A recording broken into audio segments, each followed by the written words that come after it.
Did you know that biting is quite common amongst toddlers? Now, I know you didn't click on this video to hear that. So in this video, I'll be sharing 7 reasons why children bite, and most importantly, things you can do to minimize the behavior. Be sure you stick around till the end, because at the end, I'll be sharing some signs that you should be reaching out for more support from a mental health professional. All right, let's discuss. Hey y'all, welcome back to my channel. I am Dr. Jasmine. I'm a clinical psychologist and mom of 2. And if you enjoy this video, you learn anything new from it, consider subscribing and sticking around. I post videos every week. So let's dive into this video. Now, these tips were taken directly from my book called Let's Talk Discipline. I will be coming out with a more in-depth discipline course very soon. So the link will be in the description if you'd like to join the waitlist and be the first to be notified when that course comes out. Biting is quite common, especially for children between 12 and 24 months. It tends to be most common in boys, and typically speaking, as your child's language develops, the biting minimizes, right? Because they're able to communicate what they need and what they want more effectively. But let's get into the 7 common reasons why children bite in the first place, and then what you can do to minimize that behavior. Okay, so possible reason number 1 is teething, that they're teething and they need something to satisfy that pain and tingling in their mouth. So what you can do is give them some medication or give them some teething toys to help mitigate the biting. Reason number 2 is they're testing the limits. They're testing the waters. They want to see, you know, what's going to happen if they bite, right? They're looking for that cause and effect experiment, if you will. So the way to mitigate that is to just be very consistent in your approach, be sort of robotic in a way, right? And I'll talk about what you can do and say in the moment. But that's reason number 2, is they're testing the waters. They want to see, okay, what's going to happen if I do this?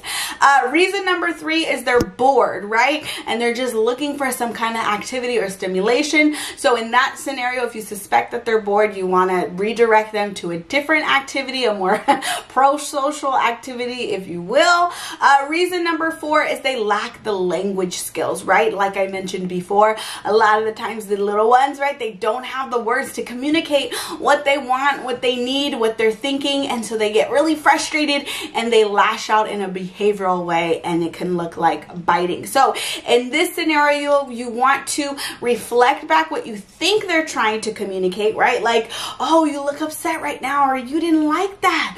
Okay, right? So you want to kind of convey, okay, I'm trying to understand you, and here's how I'm going to try to meet your needs. So reason number 5 is they're frustrated about something. And so in that case, just like reason number 4, you want to convey that, you know, you understand, you're validating their feelings, and again, give them something else that they can do. So commonly, biting behavior is going to look like, of course, establishing safety, communicating that you understand, and then giving them something else that they can do with that energy, with that frustration. So reason number 6 is that your child is seeking to have some more connection or attention. So if you can, offer a little bit more quality times, a little bit more TLC, if you will. And reason number 7 is that they're maybe tired, or they're overstimulated, or maybe they're hungry and they're frustrated and they're trying to bite because they want to bite into something. So think about and do a little inventory. Are they hungry? Are they tired? What's going on? Do they need some less stimulation? Maybe I can take them to a quieter room, or maybe we can rock and listen to songs and just kind of relax a little bit. So that could be a reason. So let's get into some do's and don'ts when it comes to trying to handle the behavior in the moment. So do remove their mouth from your body, or whoever body they're biting, but don't get upset or angry. And I know this is easier said than done, right? They're literally causing harm to your body, so oftentimes we react in a very knee-jerk way. But just try to be mindful of it, I guess, is the point, because that reaction can actually reinforce, even though you're not trying to, it can make it more likely that we see that behavior again, because now they're like, ooh, this is interesting. Ooh, I want to test this out a little bit more. So keep that in mind. Do make it clear that biting is undesired, right? Like, I can't let you do that, right? As you are removing their teeth from your skin or wherever it is, but don't give them a lengthy explanation as to why, right? So a lot of times these children are on the younger side, and they can't really understand language that much, and so it's not going to bode well to try to give them a lengthy explanation why.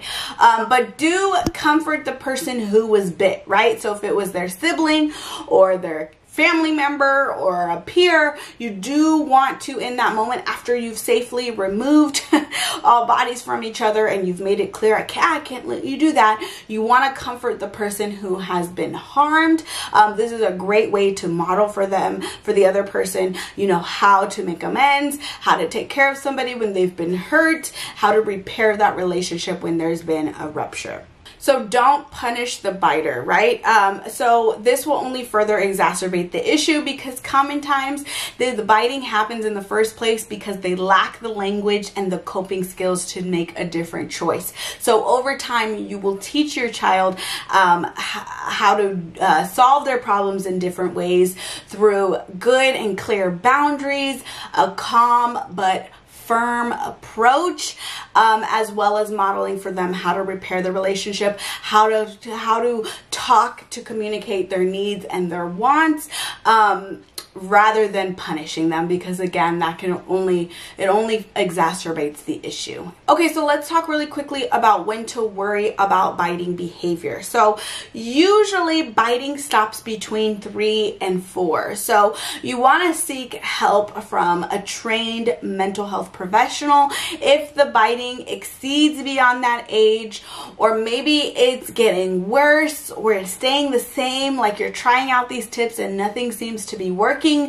or if it's interfering with their life, right? Whether that's at school or at home or relationships, right? If the biting behavior significantly is interfering with their ability to thrive in different settings, then you definitely want to contact a mental health professional for more support. Now, if you're looking for more support and guidance from me, as well as a community of other amazing moms, be sure to check out my private parent coaching community called the Mom Sisterhood. Links will be in the description if you want to check it out and get on the wait list. Let me know what other questions or concerns do you have about your child's aggressive behaviors. I will be making more videos on this, so let me know in the comments what other questions or concerns you have. Be sure to give this video a thumbs up if you learned anything new, and don't forget to subscribe to my channel so you don't miss any future uploads. All right, I'll see you in the next one. Bye.